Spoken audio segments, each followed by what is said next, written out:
নমস্কার বন্ধুরা, আশা করছি আপনারা সবাই খুব ভালো আছেন। আমি অনিমা চলে এসেছি আবার একটা নতুন ভিডিও নিয়ে নতুন দিনের শুরুতে। আশা করছি আপনাদের দিনটা সবার খুব ভালো কাটবে। তুমি না কি যে আর লাগবে না, রেখে এসো, যাও। ওটা লাগবে না, আমাকে এক বোতল দিদিভাই দিয়ে গেছে, তুমি যাও রেখে এসো।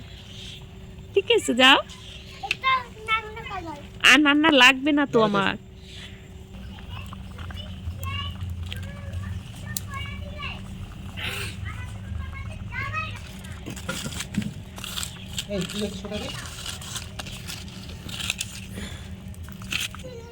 সিঁড়িতে বসো আর তুমি সিঁড়ির সামনে বসো।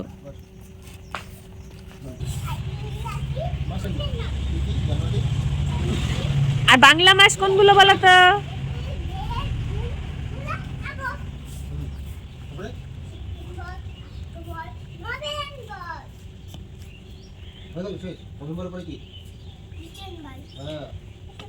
আর বাংলা মাস কি কি?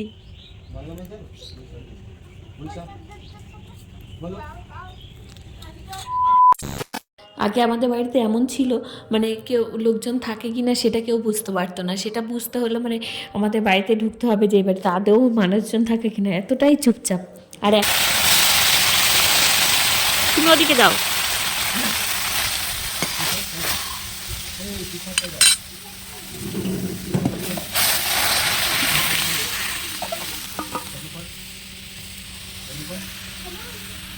তাহলে তো কি করে জানলি আমি খেয়েছি? আমি খেয়ে দেখলাম লবণ হয়েছে কিনা।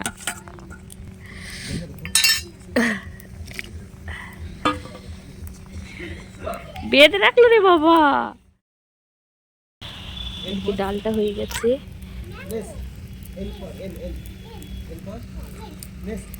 দুষ্টুমি করছিল, তাকে বেঁধে রেখেছে। চুপ হয়ে গেছে কেন পাপা? পড়া করছে না এ বাবা? কাটছে নাকি? কাটছে না, বুঝছি না। ঠিক আছে, তাহলে তুমি বসো। হ্যাঁ, ধুলো গেছে? ও বাবা, কত ধুলো! কারো চোখে গেল না, আমার পাপার 2 চোখে ধুলো চলে গেল। হ্যাঁ, কেমন রাস্তা থেকে এলো না পাপা উড়ে? ওদিকে বসো। পাপা কোথায় গেল? হ্যাঁ, আর এদিকে রান্না করছে, এদিকে ওরা দুষ্টুমি করছে। পাপা হারিয়ে গেছে? ও বাবা, ঠিক আছে, পাপা তাহলে আসুক, দেখি কোথায় হারিয়ে গেল। এদিকে শাকের ঝোল করছি, এদিকে আদা লঙ্কাটা বেটে দিয়ে দেবো। কি? আচ্ছা।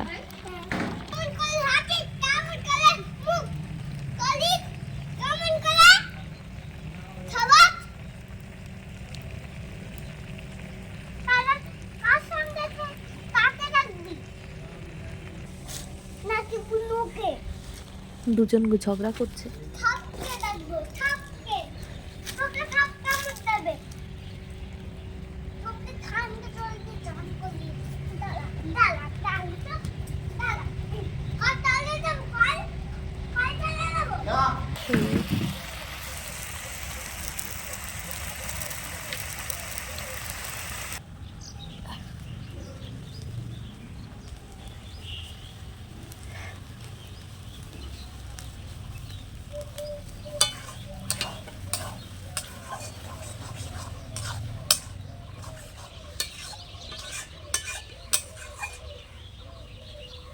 স্বস্তিক আরো ভেসলিন এক ফোঁটা নিতে বডি লোশন এই সারা গায়ে সব মাখানো শেষ। আমরা কি লাগাতাম? ওনার 1 মাসে যখন তেল লাগতো, আমার 1 সপ্তাহ তেল লাগতো। আরে জিনিসপত্র নষ্ট হয়, গুলো মনে করতে পারে না। তোমার যে কটা লাগবে সেটা কিনবে, হিসেব করে নেবে। আর যে কটা জিনিস লাগবে, কটা লাগবে, একদিনে 2-4টা করে আলু লাগবে, 5 দিনে 20টা আলু লাগবে। তুমি 20টা আলু কিনবে, তুমি এই 5 কেজি 2 কেজি আলু কিনতে পারবে। হ্যাঁ হ্যাঁ, আমাদের সাথে আরেকজন ছিল, ওকে যদি বলতাম কি তুই না খুব কিপটে, বলে আমি কিপটে না, হিসেবি বল, হিসেবি। তারপর থেকে তো ওকে ওটাই লাগানো হতো, আমি কিপটে না, হিসেবি। আসলে ঠিকই, যারা হিসেব করে চলে তাদেরকেই সবাই কিপটে বলে। হিসেব করতে চলতে হয়, যে হিসেবে চলা যায়, সবাই হিসেব করে। এই সোয়েটারটা পরে গেছি কালো, 3 বছর হয়ে গেছে, 4 বছর মনে হয়ে গেল, 5 টাকা বিক্রি হচ্ছে। তুমি খুব সুযোগ সন্ধানী। সত্যি একটা সংসার চালাতে গেলে সবাইকে একটু হিসেবি হয়ে চলতে হয়। বিশেষ করে আমাদের এরকম মানে একদম টানাপোড়া একটা মধ্যবিত্ত সংসারে তো মানে হিসেব করে না চললে তার যে কি হবে তার ঠিক নেই। আমাদের যেমন কোনো একটা বড় যদি কারো রোগ হয় তাহলে আমরা যে কোথা থেকে কোথা মানে টাকাটা জোগাড় করব সেটাই আমাদের কাছে একটা কষ্টের ব্যাপার হয়ে দাঁড়াবে আর কি। এক একজনা শুনি তো, আর এতগুলো ছেলে মেয়ে কী করে যে পড়াবো সেটাও বুঝতে পারি না। সংসারে আমার বাবা আমার বিয়ের প্রথম প্রথম সে বলে না যে বাবার টাকাই ফোটানো যায়, সত্যিই তাই। বরের টাকা কখনো মানে অতটা যদি না থাকে কারো তাহলে সে বিয়ে হিসেবে খরচ করতে পারে না, কারণ তখন সেটা নিজের টাকা হয়ে যায়। আর বাবার টাকা এমনই ব্যাপার, ছোটোবেলায় আমি যখন মানে যেটা ইচ্ছা মানে এটা লাগবে তো লাগবে, সে কোথা থেকে জোগাড় করে দেবে সেই চিন্তা কিন্তু আমাদের মাথায় ছিলই না। চেয়েছি মানে দিতে হবে, যেখান থেকে পারো জোগাড় করে দাও।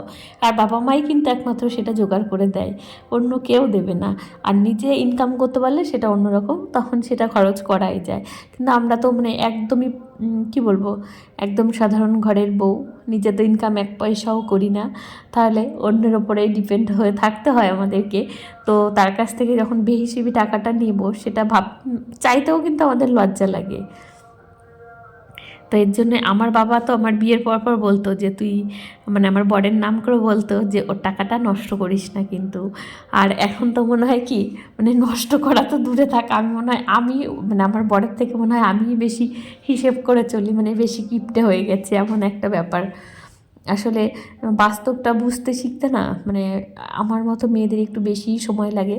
তো যাই হোক, আর সংসারে সত্যি একটু হিসেব করে চলতেই হয়। বিশেষ করে আমার মতো মানে এত বড় একটা ফ্যামিলির আমরা 5-6জন মানুষ শুধুমাত্র একজনের ইনকামের ওপর আমরা ডিপেন্ড করে থাকি, তাহলে আমাদের তো সেক্ষেত্রে একটু কী বলবো একটু হিসেব করে চলতেই হয়, না হলে আমাদের চলবে না।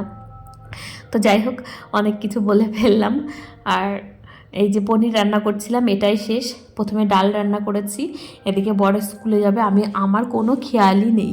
আসলে গ্যাসে দুটো উনুনে চাপাই তো খুব তাড়াতাড়ি হয়ে যায়, আর এদিকে যে এতটা সময় পার হয়ে গেছে রাগ করেছে কেন সেটা তো বুঝতেই পারিনি।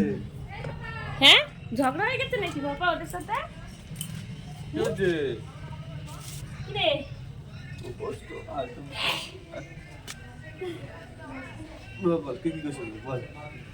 এসে এই জায়গায় বসে আমি খুঁজে পেলাম না। আশা দেখে মনে হলো রাগ করেছে। বলো কি করেছে? হ্যাঁ, হাত পা কামড়ে খেলে কি হবে? বল আগে বলো কি করেছে বল। বল আমাকে বল কি হচ্ছে, চল বল চল দেখতেছি চল আয় ভাই হ্যাঁ ভাই ভাই রাগ করেছে না মারামারি করে না, এক জোড়া দাও। জুতো দিয়ে মারামারি করছে। শোনো শোনো শোনো পাপা, এক জোড়া দাও। এ না দিয়া, এই জোড়া পড়ো, এটা পড়ো, এটা পড়ো। চলো তাড়াতাড়ি চলো, আর দিদি চলে গেছে। চলো তুমি পড়ো, ওই মাঠ থেকে এনেছে। চলে এসো চলে এসো, চলো চলো চলো।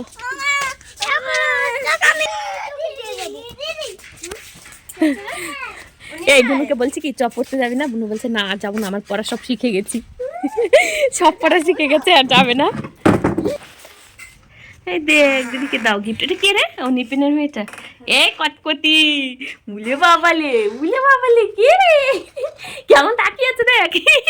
কে রে কে রে কে রে? ওই টিকি টিকি টিকি।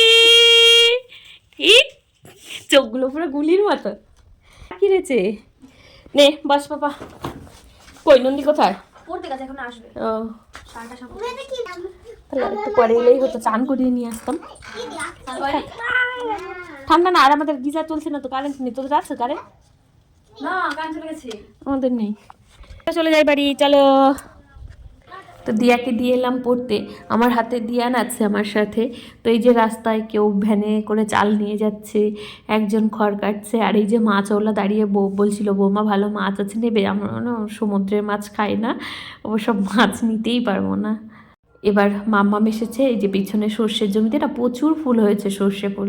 তো বলছে চলো মা যাবে। আসলে জমিতে তো নামা যায় না, জমিতে নামলে ওনার জমিটা অনেকটাই ক্ষতি হয়ে যাবে। আর সর্ষে গাছগুলো অতটা ভালোও হয়নি, একদম কোনো রকমে একটুখানি ছোটো ছোটো গাছ হয়েছে। এখন দেখলাম একটু ফুল হয়েছে, কিন্তু ওনার সর্ষে মোটেই ভালো হবে না। কি দারুণ লাগছে না, খুব সুন্দর লাগছে। সর্ষে ক্ষেতের ছবি তো কতজনকেই দেখছি, কিন্তু আমাদেরকে কে আর ছবি তুলে দেবে। ভাবছি সর্ষে ফুল থাকতে থাকতে আমরাও একদিন গিয়ে ছবি তুলব।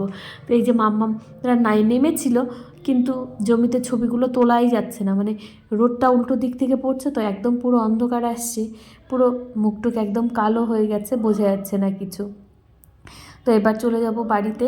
এই যে ওরা বলছিল তুমিও একটু নামো, তো আমিও নেমেছিলাম শেষে একটুখানি, তো ওদেরকে ধরে নিয়ে চলে এলাম, নাহলে আবার সত্যি তো রাগারাগি করবে না, ওনার সর্ষে যদি নষ্ট হয়ে যায়, আর আমরা তো বুঝি না এমন না, তাই জন্য ওদেরকে তাড়াতাড়ি নিয়ে এলাম। যাবি না?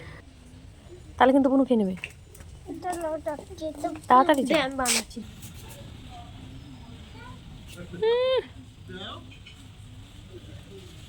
কদিন যাবে লেবু? 2 দিন।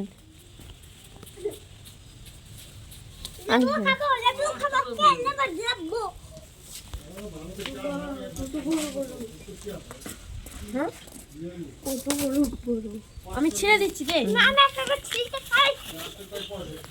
এদিকে দুপুরের খাওয়া দাওয়ার আয়োজন হচ্ছে। এই যে রান্না হয়েছিল পনির, ভেজ ডাল আর শাক, মানে শাক করেছিলাম একটু ওই ডালের বড়ি টুটি দিয়ে, আর সাথে এই যে রুটি। এই রুটিগুলো মিলেটের তো, তাই জন্য কালো কালো দেখায়। তারপর আবার ফিরে দিলাম, সেই সকালবেলা একটু ভিডিও করেছিলাম, তারপর আর করা হয়নি। তো এখন আমরা এসেছি সন্ধে দিতে। অনেকদিন পর আজকে ধূপ ধরাচ্ছি, কটা এই ছোবড়া হয়েছে, নারকেলের ছোবড়া না থাকলে ধূপ না জ্বালালে না ভালো লাগে না। তো যাই হোক, অনেকদিন পরে পেয়েছি, বেশ ভালো লাগলো। মানে পিঠে খাওয়া হয়েছিল, সেই নারকেলগুলো দিয়েই ছোবড়াটা জ্বালিয়েছি। অমনি করে না, অমনি করে না।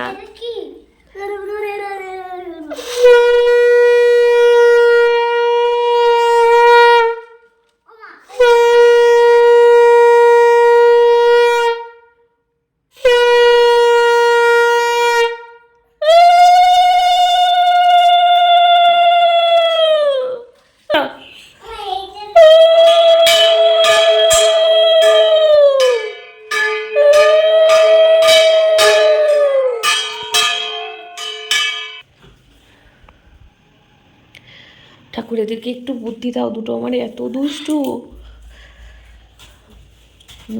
বুনুকে দিয়ে দিলে না?